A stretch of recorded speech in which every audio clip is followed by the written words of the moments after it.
interesting point you mentioned before we took a short pause.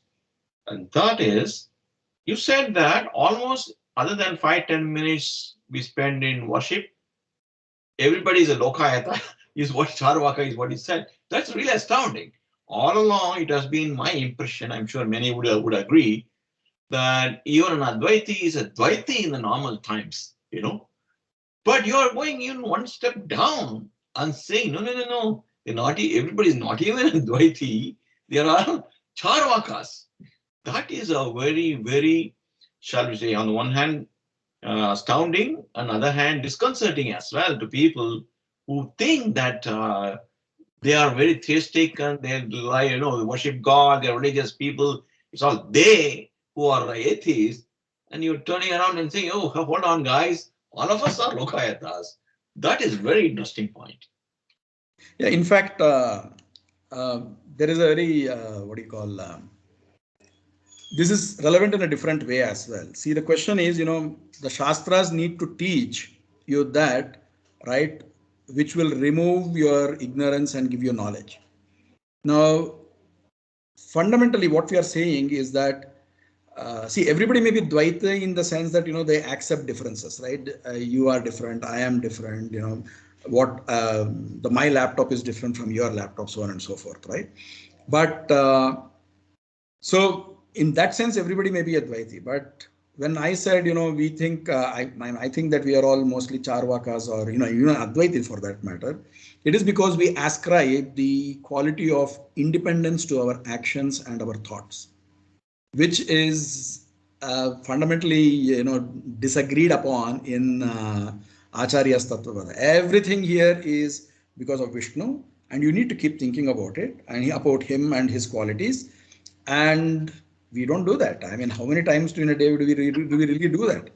I mean, I may be sitting in the puja room, but I may be still thinking about some problem in the office or, something like that. So, I mean, so it's for everybody's introspection to figure out how much of a Dvaiti or Advaiti or whatever it is they really are.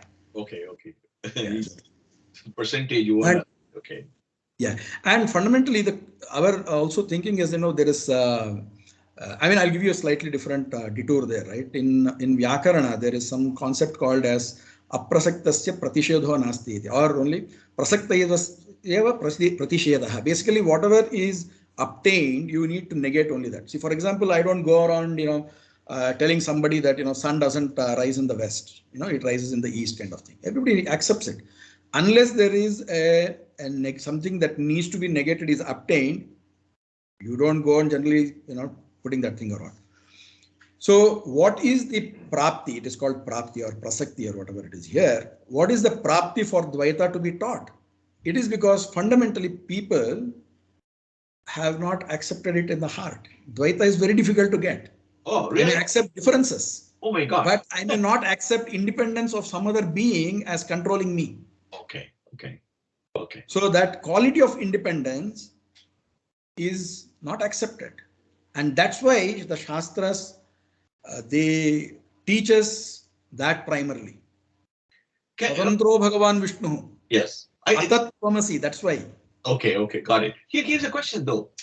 It's kind of counterintuitive, isn't it? You said that Dvaita is very difficult to get, is what you said. Yes. Actually, the common understanding is Dvaita is very easy to understand. Advaita is the one which you don't really understand. It's not easy to get. And you are completely turning it upside down. Now, it depends on what aspect you take. If you go to the next level of detail, I'm sure that you will see, there are some places where, I didn't mean Advaita as in the sense that we don't all accept that, for example, God is formless or, qualityless kind of thing, right? But we do, so there, I don't think we are, everybody accepts, works like Advaita. But in the aspect of accepting that we are not independent, that we are always under the control of Vishnu or in Parabrahman, is something that we don't accept on a day-to-day basis, or even, unless we sit over there. And that is something that comes with knowledge. In fact, in Kathopanishad, right, it basically says that, the person, the sadhaka has to, ishika munjika. It basically, there are two types of grasses which are very close by. It takes effort and a lot of wisdom to be able to separate both of those three things out and then check it out. Okay. So the Upanishad itself is telling you that. Okay. That's why it also says, Anya Prukte Gatiratra Nasti. Basically, Ananya is, a person who teaches identity, right? There is no gati for him. There is no destination. It doesn't lead to anything pleasant. So the Upanishad basically, or Atmani Bidha Bodha, that is knowledge which teaches differences between the various souls or with the various chetanas. So everywhere the scripture basically it exhorts us to understand that we are not independent. So in that aspect, I said that except for a few seconds here and there, or few moments also here and there, most of us truly are either Advaiti or Sarvaka. I mean, we all believe, or we keep saying, there is only one life, make money, and we do all that. But if I am truly an Advaiti, I will say, okay, this is what Vishnu will has ordained upon us, and let me do that. Yes. We don't get that attitude at all. You know what? I just want to say something here. This is dramatically different from what Jack Welch used to say, right? Control your destiny or somebody else will. That used to be his famous statement, particularly in management, corporate management. So everybody used to say, okay, I'm in control. That's the starting point for all our actions. And now you're saying, oh, is the other way around, right? Yeah, it is. But I mean, there is still, there is a very important discussion between Bhimasena and Yudhishthira and Mahabharata on the same topic. If everything is under control of God, then is there any scope for individual action, prayatna and all that? So he says that look, God is anyway acting through us. So the scope is because what is in our hands, or figuratively to speak, is the effort. Prayatnam agrato vidhaya bhutim apnumah. That is his point. So there is still scope for that. I mean, there is a lot of logical discussion also on this one as to what will the scope for individual action if everything is under God's control. I'm sure we'll come to that thing later. So coming back, I think one of the principles that we talked about is is the fact of the jiva being separate. The other principle that the other cornerstone or the foundation on which he builds upon is the apaurishayatva of the Veda. He says that Veda is infallible. It is not written by anybody. Again, the other schools of Vedanta and even Purva Mimamsa accept the same thing. But his way of establishing Veda Purushetva is different from what is done in Mimamsa and Advaita schools. For example, they depend on, the Kartru Vismarana. They think that, the author has been forgotten. That's why there is no author. I mean, though, you are basically spending a lot of effort in doing these sacrifices, these yajna and all that, which need a lot of money, effort, coordination, all of that. And that should have come truly from, a source of knowledge which is infallible. But there you don't remember the author. So most likely you don't have an author. So that is the line of reasoning that other schools of Vedanta take, and even Purva Mimamsa take. But Acharyas, this thing is more on prasiddhi. Basically, you have multiple independent sources of knowledge which say that Veda is truly unauthored. So when we can come to that difference also later. But on that basis, he says the entire Veda, there is nothing like Jnana Kanda, Karma Kanda, or anything like that. The entire Veda is an infallible, flawless pramana. So if I may, Vedas being, I won't say authorless, I would say non-authored, originated non-authored, Aparushatva as you mentioned, is something everybody accepts, excepting the reason, the rationale as to why Madhvacharya says it is Aparushatva is different. Is that the understanding you would like us to have?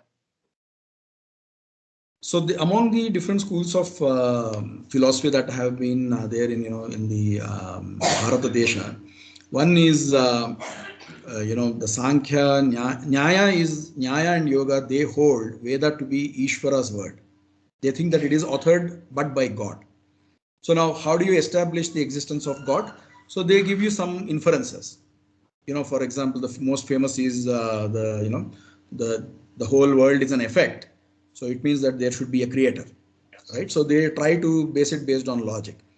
The Vedanta schools, all of them again, they don't base it on logic. They basically say that the Veda is Apaurishaya. It is not written by anybody. Purva Mimamsa also says the same thing. And this particular Veda or these Vedas, right? Uh, they uphold the existence of a creator, not just creator, sustainer, everything. And that's why we accept that there is a God over there. So while yes, you are while Madhvacharya's method is different in establishing Veda Purushayatva, there is another important point that I would like you to also take with you, which is that he doesn't distinguish between the different texts among the Veda itself. See, for example, there is nothing like Jnana Kanda or Karma Kanda. For him, everything tells Vishnu only. Sarve Veda yat Padamamananti, as Kathopanishad says it. Or as Krishna says, Veda ishta sarvair ahameva vedyo. So there are very explicit statements that, look, I am the main subject of all the Veda. So that is one more thing which is different from other schools of thought, even those who accept Veda. For example, if you look at Gaudapada's this thing, right? According to him, only some text, some sentences here and there, they talk about Advaita.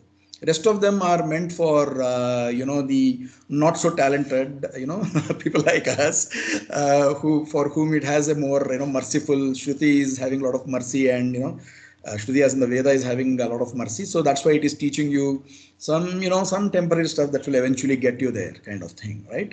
So they basically create these different divisions within the Veda, which we don't accept and which we do not go with. We basically say that all of the Veda is telling the truth. Can I ask you a question here? Yeah, please go ahead.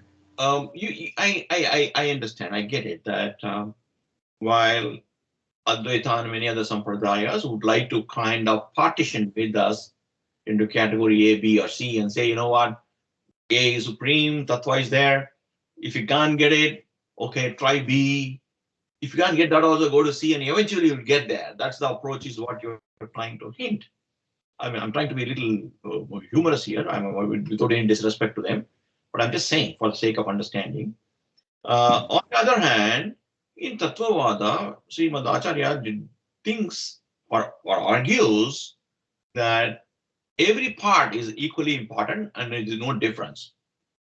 The question which arises is, what is the need to have such a distinction? I mean, does it really matter whether you want to grade Vedas at part A, B, C, D, or everything is equally important? How does it change? What does it change? Yeah, so I mean, look at it like this, right? So eventually, this is like a liar's paradox at the end of the day, right? So you have Would you explain one part of the Veda. Sorry? Would you explain the paradox also, please? Yeah, sure. I mean, before I explain that, let me explain the issue that we have at hand, right? Okay. The issue that we have is that you find all sorts of statements in the entire Vedic corpus. So you have, statements which seem to say that, look, you are Brahman, the individual soul is the all-powerful, eternal Brahman kind of thing, right? Or Aham Brahmasmi or Tattvamasi or whatever it is. And then you also have statements which say that that is not the case. You have, Dva Suparna, Sayuja Sakhaya, and so on and so forth. Or, Antaryami, right? The Antaryami Brahmana, which say of Brihadaranyaka Upanishads, which say that the Lord is the controller. Sarvasya Vashi, Eko, all these things are there. Now, which of these two things is real? So, one mechanism, which is what the gradation thing do, right, is to basically say that this one speaks of a higher reality and this one speaks of a lower reality, right? That is a liar's paradox thing. When if I say liar's paradox is basically a person says, I always speak lies. Is that particular sentence true or is it false? Right? So now the Veda is also putting you into something like this. I will keep speaking. There are contradictory things. So just like, you say in liar's paradox, there are maybe different orders of statements, right? The statement which says that all other statements of order 1, whereas the statement which says I always speak lies is at order 2. So this one is a higher level, higher truth or something like that compared to the other ones. So therefore that is one of the solutions that people have attempted. Right. And the same thing applies here also. So that is the what do you call, that is the implication of taking that there are different types of text which propound different levels of reality. But according to us, that is artificial. There is no basis for that gradation, number one. And there even for example, the Vyavaharika and Paramarthika, people say that most of the Dvaita is basically Vyavaharika of Advaita. That is not the case. We don't accept that there is anything like Vyavaharika, Paramarthika, at least in the way Advaitins think about it. That fundamental framework, which is kind of taken for granted in Advaita, is, we say, baseless. That is so the position on the text becomes important for this. Okay. So, for example, I'll give you some more detail over there, right? One of the arguments that is generally given is that if you take a text which says that you are always eko sarvasya vashi, which means that he is the only one of who controls everybody. This is a clear statement of difference, right? And the other one which says that no, I am the only one that is out there, right? Nanyato atavasti drashta. There is no other experiencer. I am the only one. Now these two are contradictory to each other, right? Now, so what one argument that is given for in support of the Advaita thing is to say that this one is the Bheda one is Anuvadaka. It is just repeating, or it is just basically paraphrasing whatever is anyway available to you in normal experience. So it's not that great at pramana. On the other hand, this is something which is novel. Right? Yes. So that is why they try to justify their giving some more. But may I think that's precisely the argument you quoted Vyakarna also, right? You said that what is generally seen accepted by everybody is there's no point to discuss that. There's nothing to talk about it. Only when there's a departure, you use that logic, Vyakarna as a logic to show why Dvaita is so important. But now, won't it apply to Advaita argument then? Yeah. So what I mentioned in the Vyakarana argument is to tell that, when do you teach a negation? For negation to be taught, something needs to be there in the context at that point of time. Okay. Okay. So that's the limited context in which we use that Vyakarana principle. Okay. It is not an epistemic principle per se. Okay. So the question is, why will Shruti or the Veda, right, scripture suddenly come up and say, look, you are not God? That is because I think I am God. When I say I feel I am independent. And that's why it is coming and telling don't do it. It doesn't have to be a specific context like, Shwetaketu Uddalaka, wherein, he thinks that, I am the supreme guy, having done 12 years of study. By default, people have the feeling that they are independent. And it is to correct that particular thing, it gives the negation. That is the meaning of that Vyakarana principle. But it doesn't mean that there are two pramanas that are at conflict here in that particular case. One is very clearly false, the feeling of, for example, independence and things like that, which is not according to the pramana. But then in the other case, whereas in Dvaita and Advaita, whatever debate we were just having about, gradation between the text, right? There they are both pramanas. In fact, Vadiraja Swami gives a very, very nice analogy. He says like it is like two cows trying to graze the same field and they are in conflict. So what an Advaitin is doing is to basically kill one cow. And by saying that, of course, he puts it very eulogist with a good, sugar coating out there.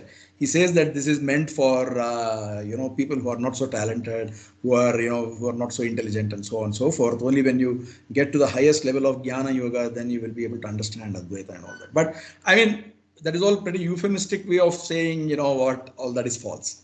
You made reference to Vajraja Swami. Hopefully, somewhere down the line, you would explain who he is and in what context he said all those things later, right? Yes, sir. Yeah. So coming back, so Madhvacharya's philosophy is based on these two fundamental cornerstones, which is one is, there exists a jiva who is different from an individual soul, sentient, and he gives a very concise definition of that also. He basically says, Ahamiti yo vedya. The subject and object of I being one is the jiva, and then everything else basically is jada. So a chetana is the one who has that quality. So this is one principle. Another principle is Veda Purushayatva. Based on this, everything else is built upon. So he was not purely trying to correct some things or change some things that only what Shankaracharya did or things like that. According to him, there were many things that were wrong, that were not in line with pramanas. So he starts with basically saying, what is my epistemology? In fact, if you look at his Vishnu Tattva Vinaya, you will see that he mentions, okay, these are my sources of knowledge. when it comes to Atindriya Vastu. I mean, we'll come to those things later. But so he establishes that Agama is the entire thing on which we will talk about what needs to be done. In fact, God or all these other devatas or their hierarchy, whatever we think, right? How do you even know without an agama, right? Does God have feet? He doesn't have feet. How many feet does he have? Does he even look like a human? We don't have answers to any of these questions unless you take recourse to an agama. So he will establishes the essential need to accept agama, and also he says that Veda is there. That's why we have to use the Veda and then understand this whole thing. And yeah, so based on that, the entire philosophy is built. Okay. So let me try to summarize, so that Sure. we take a pause and summarize. Essentially, if I understood you correctly, the reason as to why this Tattva Vaada Dvaita philosophy of Srimad Anandatirtha Muni is required is because it addresses two or three major differences. One is nothing is illusional. There is a reality, what we call as a tattva, in what we see and what we experience. We cannot treat anything as mistaken notion or illusion or whatever. That is one departure. Other reason is seemingly there is some degree of gradation of Vedic corpus, the various parts of Vedas, and relative priority or importance assigned in Shankara's model, which is not acceptable. Every part is same, equally valuable, and it addresses the same idea, same core idea. That is one other reason why it is there. And third, more important point I find is that it is normal. It's very counterintuitive, but it is very normal. It is not very, very normal for everybody to think that I am master of my universe. I control my destiny. I'm in charge. I take charge. I can make it happen. Therefore, the feeling that emphasis on I, being the authority of my life, control of my life, is a problem because in reality, you're not in control. That is the hypothesis, which I'm sure over a period of time you're going to prove the hypothesis.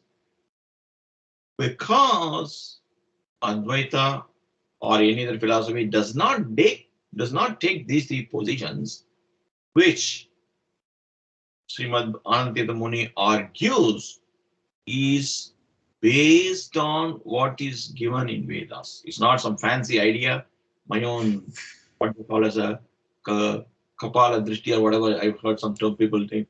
Kapola Say that. Kalpita. Kapola Kalpita. It's not like Kapola Kalpita. It's based on authority, I'm saying. Yes. This is a big departure for me. Therefore, I'm setting out to build my metaphysics based on an understanding that everything is real, not illusional. You cannot distinguish between one part of Veda or another part of Veda. And more importantly, every minute, every second of our life is under the control and the direction of Vishnu Tattva. And therefore, based on these three core principles, I'm going to build my edifice. Is it right summarization?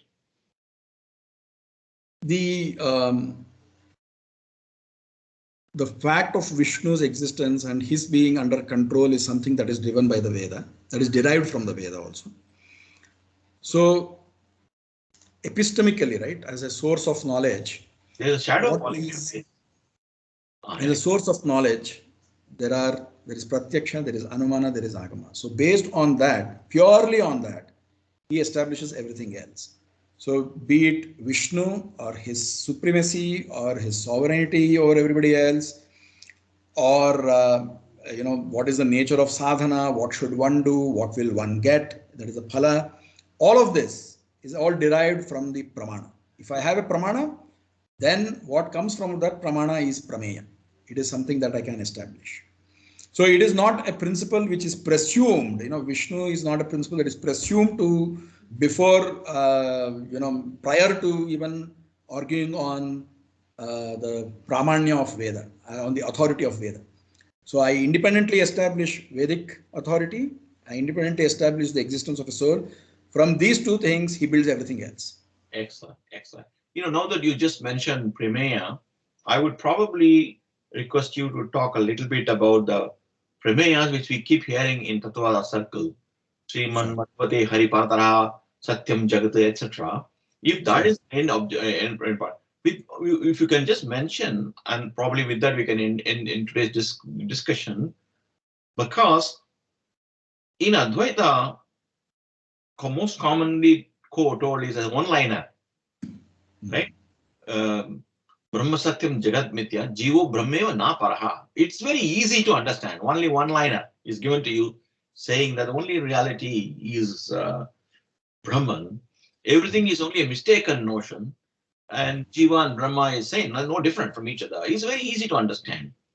But I've heard a kind of a big list of premiers in Tattva Vaada saying that you know, Vishnu is Paratara, Satyam Jagat, and so on and so forth. Would you like to talk a little bit about it and then we can close this today's session? sure. So that shloka is considered to be authored by Sri Vyasaraja. In fact, it is reported in uh, Govinda, the Gaudiya Bhashya, Brahmasutra Bhashya also. Govinda Deva's Brahmasutra Bhashya also. He quotes the similar verse. See, I mean, simple or not is a very subjective thing. I will. In fact, there are some complaints that even this particular shloka, right, Musliman Madhvamade Harif Paratara is not complete. It doesn't encapsulate all important aspects of Madhva's philosophy. But yeah, I mean, so we will leave that to individual judgment. I will, but I think fundamental points are if you look at any school of thought, you need to talk about epistemology, you need to talk about ontology, and as Jaitirtha says in Nyaya Sudha, right, you need to talk about Swarupa, what is truly there, and what is the nature of sadhana, and what is the phala, what is that you will get. So this particular verse, it encapsulates all of those things. So you said, Brahma Satyam. So Satyam means is, just real over there. It is Abhajita according to Advaita. So same, it's a definition which is accepted here also, uh, but little bit some more details over there. So Harif Parataraha, Sriman Madhvamate Harif Parataraha, which means that Hari is the better, I mean, to put it very, very literally, right, is the better among the higher beings. So basically, in one simple phrase, the author is indicating that there is a para, there is a gradation, and Hari stands on top of that. Okay, Satyam Jagat. So Satyam is again Abhajitam Jagat. Abhajitam doesn't mean that is another confusion that keeps getting into Dvaita Advaita philosophy, right? Badha means negation. It doesn't mean destruction. So Jagat may go through cycles of creation and destruction, but that doesn't make it abadhita. See, for example, I may see a snake and get fear out of it. The snake is unreal, but my fear is real, even if it lasted for those couple of seconds or whatever time it did for. So similarly, Jagat is Satyam because it is not an object of superimposition. Okay, Satyam Jagat Tattvato Bhinnaha. Fundamentally, jivas are different from each other. So this is another point. See, for example, Advaita considers, right, that the body, mind, Indriya, this particular upadhi, right? I mean, it is for example, it's the same Brahman everywhere, and depending on what type of body, mind, Indriya complex gets attached to that particular thing, right, or depending on which lenses you see through that particular jiva is there. Correct. So jiva is fundamentally not different from another jiva.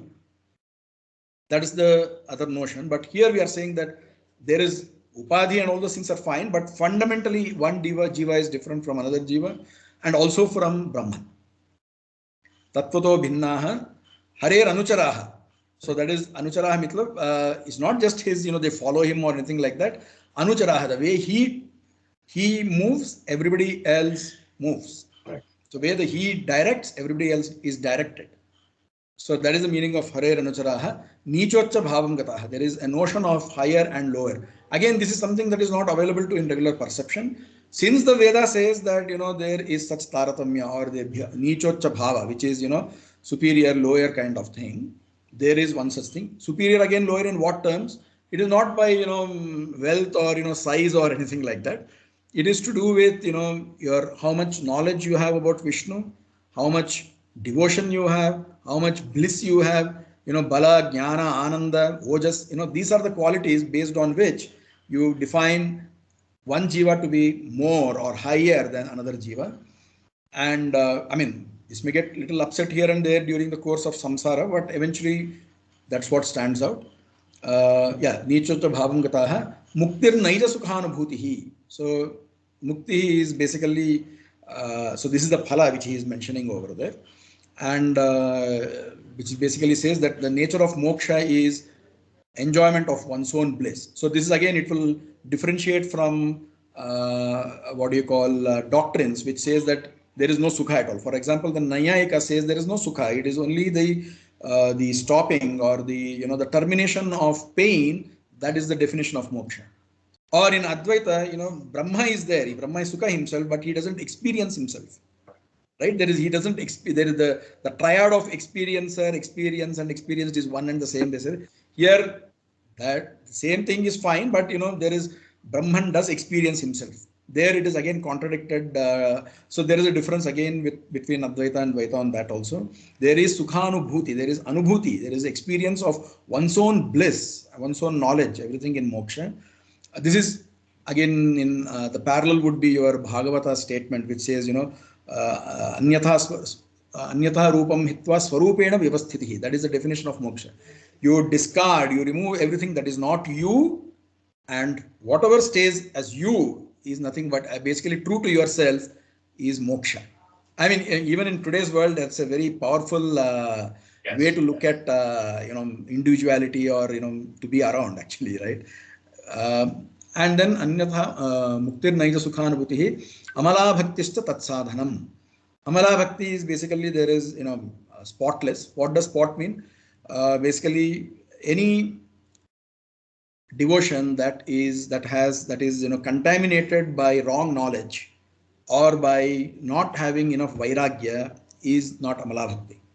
So amala bhakti is spotless knowledge or flawless devotion is that which comes after understanding Vishnu to the one's extent possible and without any corruption or pollution in that particular knowledge of Vishnu. For example, if I think that Vishnu is one guy who is sitting in Vaikuntha alone and he's not there anywhere else, I may be very devoted to that form of Vishnu, but still it is not amala bhakti because he's everywhere. So that part of knowledge is not correct, and therefore it is not amala bhakti. Amala bhakti is tatsadhanam yakshadi tritayam pramanam. So basically these akshadi, mata pratyaksha, anumana, agama are the three pramanas. Indeed, they are the three pramanas. So that also mentions epistemology. Akhilam nayayika vedyo harihi. And what does the final akhilam nayayika? It is not just one part of the Veda or one amnaya. The entire corpus of scriptural corpus, they talk about Vishnu only, and he is to be known only through that. So you cannot guess about Vishnu. You cannot say, Vishnu or Parabrahma, whoever you look at it. It is all to be derived, established on the basis of Amnaya only. And that is one more thing. And again, many of us don't really follow that, right? We try to make a guess, God wants me to be happy, so I will not fast on Ekadashi. They make all sorts of these guesses. I will not fast on Ekadashi because, God wants me to be happy, right? So people make all these guesses and, but how do you know what God wants? It is only through Shastra. So Akhilam, and therefore, in fact, Bhagavad Gita, Krishna makes it very explicit, right? Tasmat Shastram Kurute Karya Pramanam Karya Karya Vyavasthito. You should make the Shastra as the Pramana for determining what should be done and what should not be done. So that is how you know Hari. The entire Shastra which is going to tell. And he himself says, Vedaishta Sarvair Ahameva Vidya. I am the only one to be known from the entire Veda. So there are two Evas over there, right? And so that is the summary. That's what is summarized in the line, Akhilam Nayaka Vedyo Harihi. So these are the principles of Madhva Mata, which capture both an ontological perspective, an epistemological perspective, and what needs to be done, which is the sadhana, and what you will get. Yes, excellent. And even I'm sure that there are simpler, lines over there. If you look at Swatantram paratantram cha prameyam dvidham matam swatantro bhagavan Vishnu nirdosha akila sadgunah.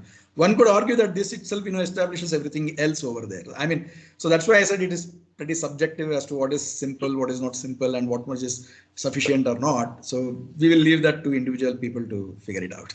But yes, you're right. It does in my view, in my understanding, that is, it does this sloka does address the two or three major things we discussed about the departure, the reality not being an illusion, whole Vedas has to be taken as a single entity, all addressing Vishnu, right? And the only independent entity Vishnu, and our sense of independence is wrong.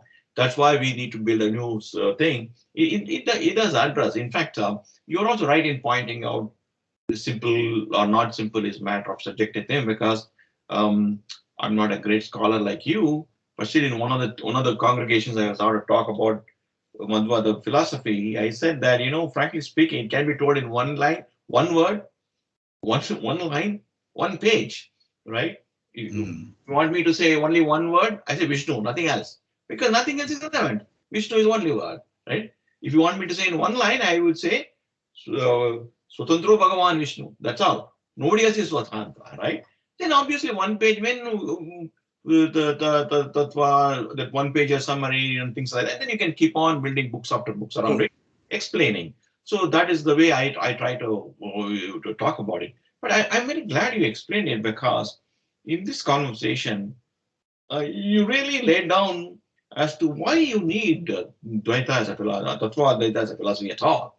Why can't we just feel satisfied saying that, okay, Buddhism became almost atheistic, non-Vedic, and Shankara came and corrected it. So game over, and we can live with that.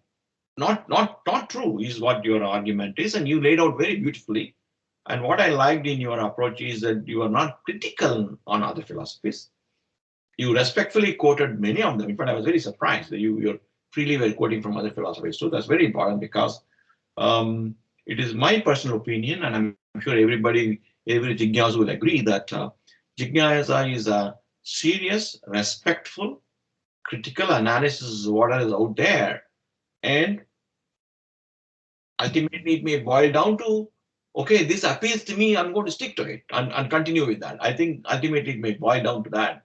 But it's very important to hear another point of view told by an authority of that point of view. Because one of the things I've noticed in most of the traditional schools, I think on the mutts also they follow, that a contra opinion is also articulated by proponent of an opinion. For in other words, if you go to the Dvaita Madhva Matas, they will say Purva Paksha means this is what Advaita is saying, which is wrong. I mean, how do you, as a Dvaiti, you are putting a flag down as a scholar of the Tattva Vaada and teaching to students, and what authority do you have to say this is what Advaita says and therefore it is wrong as a Purva Paksha? The same thing happens in Advaita school also. This particular process, I was very uncomfortable saying that, can anyone be so neutral, particularly when you're occupying a position of teaching a contra opinion? As a Dvaita scholar, you are teaching a Dvaita. How can you be neutral? Oh, this is what Purva Paksha is. I thought it was kind of gaming the system, is what I felt. But I think you try to be as fair as possible, neutral as possible. I don't know what the Advaiti listeners would agree with me or not. That's obviously, it is their viewpoint. But let us, let me. No, it is Yeah. a more. I'll just add one small point before we close. It is more of a technical requirement, even in a Vada, right? You need to state the position clearly. Otherwise, the opponent can say, "You just got it wrong. Don't waste my time," right? So it is essential that you articulate the opponent's reason well, and also we shouldn't, uh, simplify it, or we shouldn't, ridicule it. Yes. You should try to give. In fact, that's what is taught in the Brahma Sutra Bhashyas of. In fact, why all the way till there? Even recently, Satyadhyana Tirtha, he used to teach Advaita Brahma Sutra Bhashya to some people who came and asked him for that. Yeah, because the main idea is that you articulate even if it's an opposing point of view, you articulate it with all justification, and then you say why that justification doesn't hold. Correct. Very good. If you basically try to ridicule it or try to demonize that, you are basically you are compromising on the process of reasoning Exactly. and establishing your own tattva. I think it's a very important point you mentioned, because I do recall, Vidyaranya Muni also has written something on Sarvadarshana Sangraha, where he's in every chapter he argues as if he is the proponent. It was interesting to see him argue in favor of even Charvaka, actually. It's very interesting. And I've heard a lot of stories, anecdotes that Vyasatirtha used to in Kanchipuram. He used to teach Advaita. They want to learn Advaita, they used to come to him and he will teach them as if he is Advaita master, which perhaps he was. But that Yeah, even Madhvacharya himself is supposed to have taught that, right? uh, I mean, his teacher was not too happy with his yes, questioning him on Ishta Siddhi, and then Acharya says, okay, I will keep his peace for now. So he teaches that to Sampradaya Baddhena. exactly. This is what I'm So I very mean, but that is only to keep his thing actually. I mean, got it. Got it. I'm very glad you mentioned, because this is what I was about to ask you, but we will probably end for this session. Maybe in the sure. next session, we may start from that point, having laid the ground as to why Mhm. Srimad Ananda Tirtha Muni established his philosophy. Having established the ground for that, the departure. He was born in Advaita family. He took sannyasa under Advaita Guru. He started learning Advaita. Ishta Siddhi started, and there was a departure. Though much details are not available, this generally anecdotally told is a big departure on the Ishta Siddhi, and that's the departure point. And you just mentioned that he was, as a Purna Pragna, he himself was teaching Advaita in a very classical way. So if you can probably correct some information on that and share a little bit, that's very, very interesting, because we all understand as the progression of mind and ideas evolve. That's a very important thing, if possible. And then we can start from that point onwards in the next session. And Sure. so thank you very much for your time. And I'm very sure that, many of us who are not traditionally bound, and we are not part of a traditional school, krama, we are not studied, etc. We're kind of civilian jignasus, as it were, doing business and doing work and things like that, and as a part-time jignasus. So for us, trying to go into a traditional school, listening in front of a traditional acharya and learning is not easy. And I'm very sure it's going to be much harder for them than us. The kind of preparation we are today, they cannot even reach us. So this is a great thing, and you explained very nicely. Thank you very much for your time and effort. And what I would, with your permission, what I would do is, now we have almost an hour we're done today, a 20-minute session and a 40-minute session. I will probably release the first one as a 20-minute session as a intro. And this 40 is very interesting because we talked about Prameya Sloka of Vyasatirtha. That makes a very nice chapter. And then we'll pick up from the episode onwards in the next one, if that's okay with Sure. you. Thank you Yep. very much. Thanks for your time. Namaste. No, I'll switch off the Namaste. card.